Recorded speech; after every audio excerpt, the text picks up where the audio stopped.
No debemos caer en el juego de las fuerzas oscuras. Y qué mejor, aquí en nuestros estudios tenemos al alcalde de San Juan de Lurigancho, el señor Jesús Maldonado, a quien le damos la bienvenida por estar con nosotros esta noche.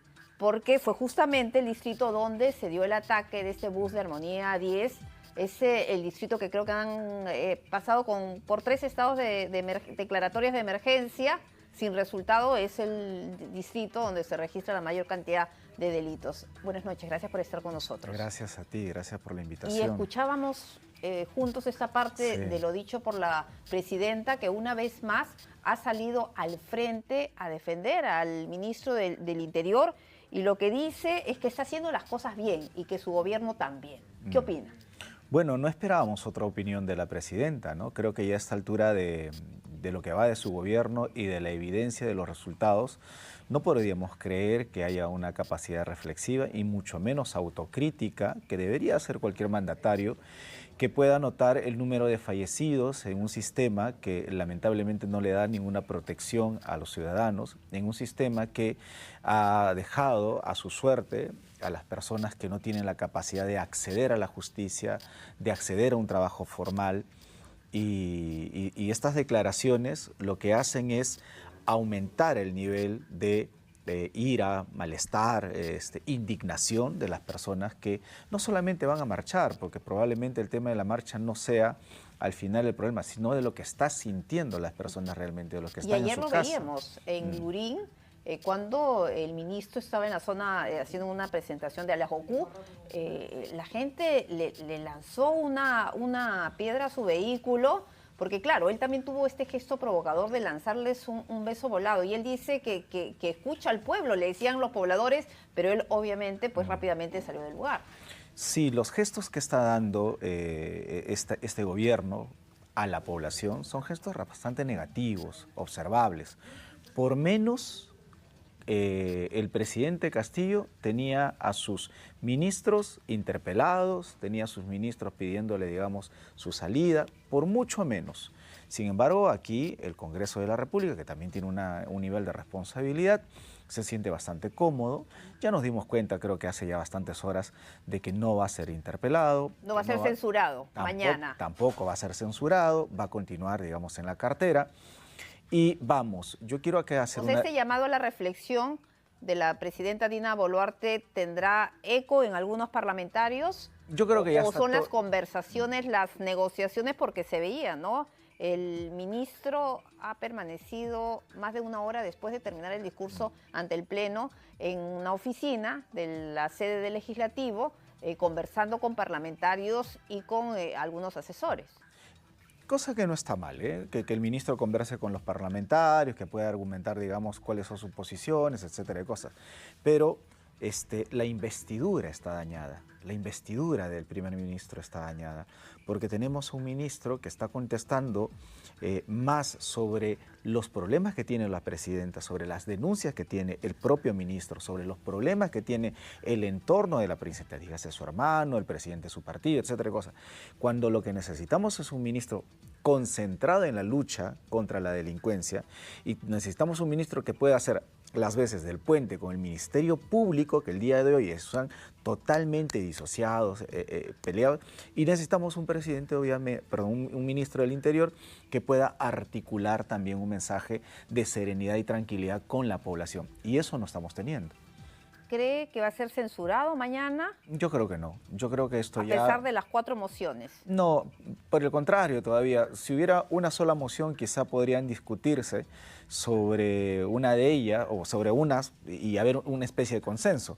Pero ya vimos cómo es la práctica parlamentaria en algunos partidos políticos, que si no votan lo que yo propongo, el resto está mal. El resto es de izquierda, el resto es de derecha, aquí están los caviares, aquí está... O sea, no hay un consenso. Yo creo que este tema, que podríamos tener nuestras diferencias en muchos otros, pero el tema de la seguridad ciudadana, el tema de las vidas de las personas que se están perdiendo a diario, no deberían tener una división, deberían más bien tener un consenso como país, y no lo está logrando ni el gobierno ni el Congreso. Ahora, y el día de hoy el ministro justamente ha hecho una invocación al Poder Judicial, al Congreso, a las diferentes fuerzas y a una nueva fiscalía para poder acabar o frenar esta ola de criminalidad. Y qué bueno O sea, es... se habla de unidad, pero excluyendo ya al Ministerio Público. Pero mire, yo sobre la declaración esta que usted menciona, le tomo la palabra, digamos, un poco al ministro, y sí debería haber una nueva fiscalía y también debería haber un nuevo Ministerio del Interior. Porque no solamente desde esta parte es donde se han generado los conflictos, sino de la otra también. Entonces, 92% de los detenidos han sido dejados en libertad en lo que va del año, ha dicho. claro, pero lo que no se explica es las leyes que se modificaron en el Congreso, la norma que firma la presidenta Dina Boluarte del deshacinamiento de los penales, el aumento de los años de pena para poder pedir prisión preventiva, la modificación de las bandas organizadas. Entonces, hay que contar la historia completa, ¿verdad? Y aquí se está contando por partes y cada uno, bueno, llevando agua a su molino. Claro, y además la figura del Ministerio del Interior, de la cartera, es una figura que también tiene acceso a la comunicación, digamos, entre los medios de comunicación. También debería tener en la misma plataforma el Ministerio Público para que pueda explicar, sí, es cierto, hemos liberado ese número de personas, pero ¿por qué? Porque muchas veces las carpetas fiscales, que ahora tienen que hacerlo la Policía Nacional, que se la han quitado a los fiscales, que tienen años de experiencia, que tienen profesión, que son buenos abogados, ahora lo tiene que hacer la Policía Nacional. Con sus limitaciones. Con sus limitaciones. Segundo, que muchas de las intervenciones que se hacen son intervenciones que están, digamos, viciadas. Te voy a contar un caso. Por ejemplo, en San Juan del Lurigancho ingresaron a un búnker donde habían armas, habían drogas, extranjeros, etcétera de cosas. Pusieron todas las armas en el baño. Y si las armas estaban en el baño, las drogas estaban en el baño, ¿de quién era? Entra la policía, las saca y las toca con la mano y las contamina. Entonces, muchas intervenciones que hace la policía con bombos y platillos. Y que obviamente no se desmerece ni su esfuerzo ni su eficiencia, sino el procedimiento en la construcción de la carpeta fiscal, que es lo que al final determina para el requerimiento de la Fiscalía ante el Poder Judicial. Exacto. La carpeta fiscal, no el titular. La carpeta fiscal, no el hombre embarrocado. La carpeta fiscal... No las imágenes que difundimos en los medios. Por supuesto. Entonces, claro, que nosotros vemos y decimos, ¿qué pasó? Si estaban las armas, pero bueno, ahí queda claro cuál es el problema. Y muchas de las intervenciones que hace la Policía Nacional, quizá en este ánimo de poder comunicar, digamos, los logros, no terminan siendo efectivas en llevar a las personas al penal, porque, vamos, han cambiado mucho este Congreso. Y si este Congreso tiene algún gesto de poder devolverle las facultades a la Fiscalía y darle algo que yo he insistido desde el inicio de mi administración, porque déjame decirte que conozco fiscales valientes, policías valientes, darle medidas de protección.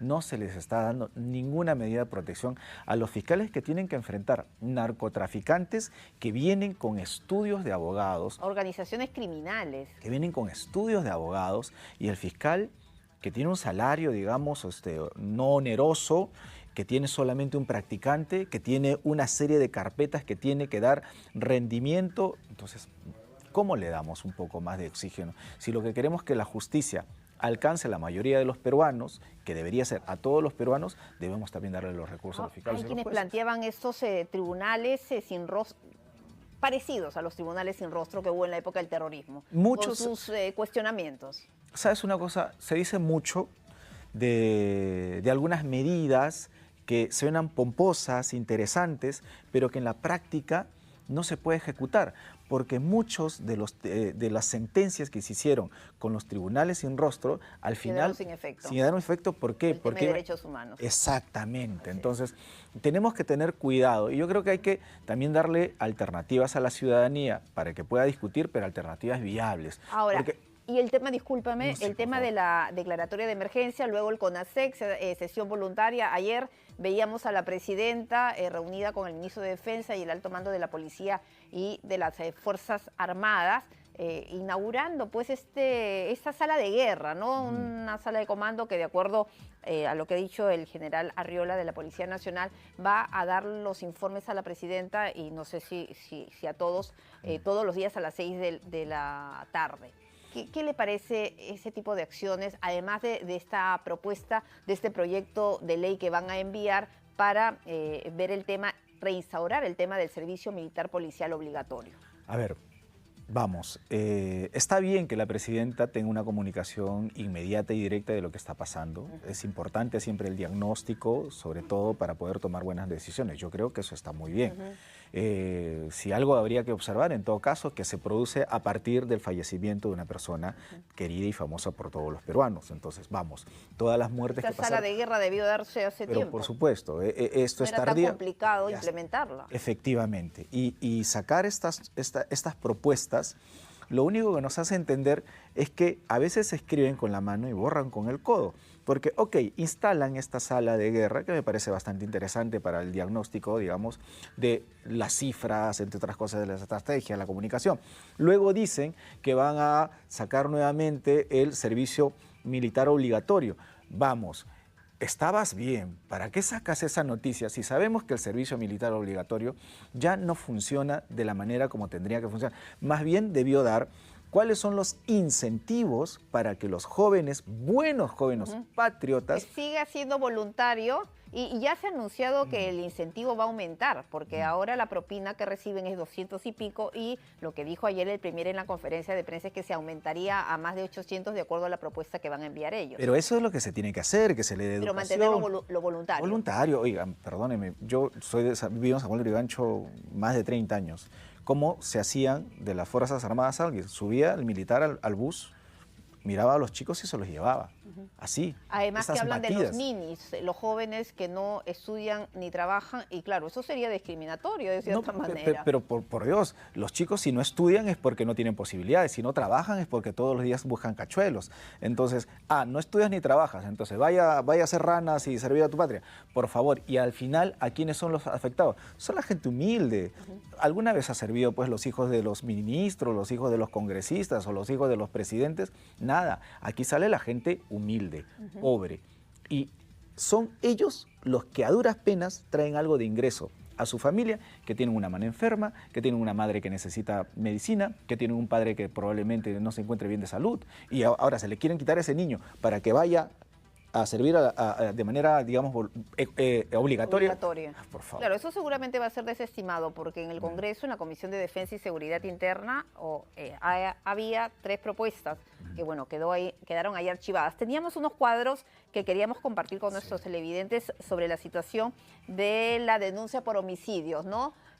Bueno, San Juan de Lurigancho, están, pero entre San Juan de Lurigancho y San Martín de Porres, 171 son denuncias por homicidios del 2024, Juan de Lurigancho 155, Puente Piedra 59, Comas 93, en el Callao también la situación está bastante candente, 157, 53 en Villa El Salvador y en Ate 68. Entendiendo también que hay un estudio que señala que hay aproximadamente un 25 a 30% de denuncias que nunca se hace. O sea, que probablemente claro, este número podría ser mayor. Por temor, porque saben que van a la comisaría y bueno, esto no va a prosperar. Y porque a veces no quieren perder el tiempo. El que fallece es un delincuente y la familia nunca denuncia también. Es otro caso, que también hizo referencia la presidenta algún día. También tenemos cómo ha evolucionado las denuncias por homicidio. En el 2022, 95, y esto sí es solamente en San Juan de Lurigancho, en el 2023, 139, y el año pasado, 155. Y usted hablaba en un medio más temprano que en lo que va del año se han registrado 100 asesinatos por extorsiones, sí, solamente en su jurisdicción. Me quedé cortísimo, me quedé bastante corto, porque yo solamente tengo las cifras un poco de lo que nos da la Policía Nacional y algunos que hacemos seguimiento a través de los medios de comunicación, pero me quedé cortísimo y yo lo decía, 100 y me estoy quedando corto. Y las muertes, ayer nada más, en el transcurso de la tarde, mataron a un joven que estaba haciendo colectivo y lo acribillaron en Juan Pablo II. Y eso es una de las cosas que yo justo estaba en una reunión con mis vecinos, es antinatural que un padre tenga que enterrar a su hijo. Es antinatural, totalmente antinatural. Y ese dolor queda invisibilizado. Hoy se hace evidente por la muerte de una persona querida, pero esos fallecimientos eran permanentes, constantes y estaban totalmente invisibilizados en mi distrito y levantar la voz, que es lo que hemos venido haciendo estos días, era para representar por lo menos a ese grupo de personas que hasta el día de hoy no encuentra justicia, no tiene un sistema que por lo menos le asegure que va a encontrar al responsable o va a pagar sus penas. No, y también se siente olvidado por el Estado. Totalmente, Bueno, o sea...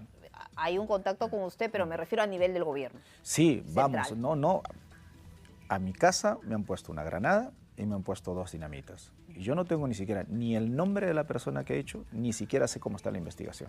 Si eso le hacen a una autoridad que tiene la posibilidad de acceder un poco, digamos, a la administración de justicia, ¿cómo va a ser una señora que vende en una bodega, un pobre hombre que hace colectivo, un pobre hombre mototaxista? Es imposible.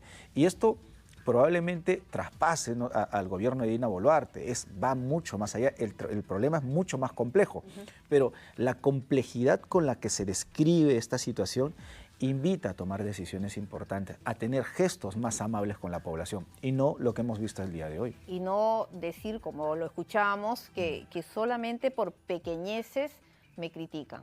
Sí, no son tantas pequeñeces que sí, digamos, ¿no? Sí, y el sabes, Rolex, la estigmatización de las decisiones y sobre todo de la posición política le hace mucho daño a una discusión que probablemente no tenga que tener esa estigmatización. Yo acabo de enterarme que soy rojo, yo acabo de enterarme que soy terruco, yo acabo de enterarme que soy caviar. ¿Por qué?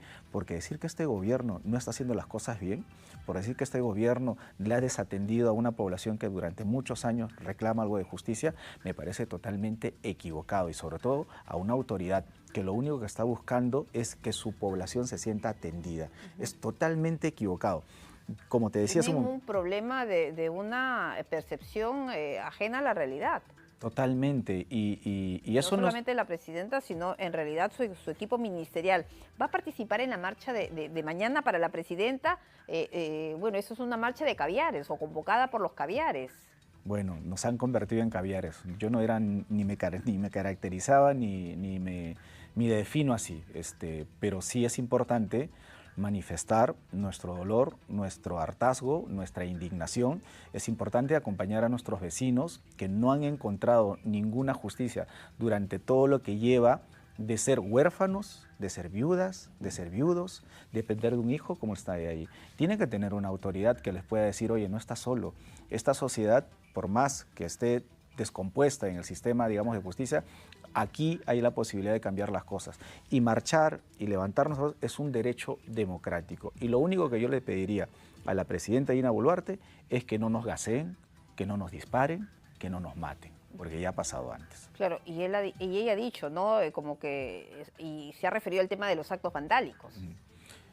Mira, en los actos... movilización de mañana. Yo he visto, yo he participado en muchas marchas porque nuestro compromiso social va más allá de nuestros problemas personales. Lo que le puede pasar a otro peruano en otra parte de este país también puede ser nuestros problemas. Y actos vandálicos, vamos, siempre va a haber, siempre. Todo el tiempo ha habido. Siempre hay infiltrados, ¿no? Siempre hay infiltrados, siempre en las movilizaciones. Siempre hay gente que anda media hueca y lo hace, pero eso no debe desnaturalizar jamás el objetivo y el espíritu de la expresión de un país que el día de hoy lo único que quiere es justicia, lo único que quiere es salir a trabajar, tranquilidad, a trabajar con la posibilidad de regresar, que lo único que quieren los padres de familia es saber que su hijo va a regresar de sus estudios, sin que lo maten, sin que lo amenacen. De abrir tu tienda sin recibir una bala diciéndote, deposita acá ciertas cantidades. Eso es lo único que queremos. Esto podría ser un tremendo jalón de oreja para el gobierno, la presidenta Dina Boluarte. La movilización de mañana, bueno, dependiendo de la magnitud y del impacto que tenga eso. Y lo que podría ser también es que esta expresión de rechazo, de estigmatizar a las personas que salen, de calificarlos, haga que pronto el sur marche, el norte marche, que la capital marche y que el Perú se ponga de pie. ¿Y qué vamos a hacer? ¿El país está lleno de comunistas? Van a decir, no, el país está lleno de huérfanos, está lleno de personas que han perdido un pariente, de amigos que han perdido un compadre, un amigo, una persona querida, y que el día de hoy lo único que queremos es justicia, un sistema que nos proteja y que la presidenta deje de tener esos gestos, malos gestos, con la población. Y lo Y que no ha hecho... solamente la presidenta, ¿no? En el Congreso también he escuchado a algunos parlamentarios que han señalado que se está sacando un aprovechamiento político a la muerte del ruso. Lo que pasa es que el Congreso se siente, bueno, vamos, algunos congresistas se sienten bastante cómodos con este gobierno, se sienten muy bien, o sea, han encontrado la comodidad de poder, digamos, cumplir con su producción. Navegar juntos hasta el 2026. Sí, o sea, llegar, o sea, ya lograron lo que quisieron lograr, que era su reelección. Lo lograron lo que querían lograr. ¿Qué cosa era? Tener su Senado, tener sus diputados. Ahora depende del electorado, ¿no? Ya lograron, ¿sabes lo que han logrado? Que es inimaginable, hacer que las empresas privadas financien las campañas políticas. Antes las campañas políticas era una cantidad para todos. Con eso es lo único que puedes hacer. Ahora le van a tocar la puerta a la minería ilegal y les va a decir, financianos nuestras campañas. Ahora le van a tocar la puerta a las empresas telefónicas y les decir, financianos nuestras campañas. Ahora le van a tocar a las empresas agroexportadoras que les bajan los impuestos, que les perdonan todos los impuestos, financian nuestra campaña. Ya lo lograron, ya están muy cómodos, yo creo que ya están bastante servidos. Bueno, y reiteramos, bueno, ya lo ha dicho, ¿no? ¿Confía que va a ser censurado el ministro del Interior? Yo creo que no. Ya a estas alturas del partido y mirando algunas declaraciones de algunos representantes de los partidos, yo creo que esto no va a pasar a nada. Dicen bastante mal, no solamente por el Congreso y no solamente por el gobierno, sino porque los peruanos lo que esperamos por lo menos son gestos de este gobierno que nos pueda decir a nosotros, los ciudadanos, que, ok, hay cosas que se puede corregir, corrijámoslo ahora. Como no podemos cambiar todos los días o cada, digamos, periodo de presidente, los que tienen que cambiar son las carteras. Y ahí yo creo que la presidenta y el Congreso se están equivocando. Bueno, muchísimas gracias, señor Maldonado. Gracias por haber estado con nosotros. Seguramente mañana vamos a estar siguiendo también la manifestación pacífica que se va a realizar desde diversos puntos de la capital y de otros puntos del país que ya han anunciado que están viniendo algunas delegaciones. Ahí estaremos en paz, ahí estaremos levantando nuestra voz y ahí estaremos manifestando el dolor que significa perder un pariente, un amigo. Perfecto. Muchas gracias por haber estado con nosotros.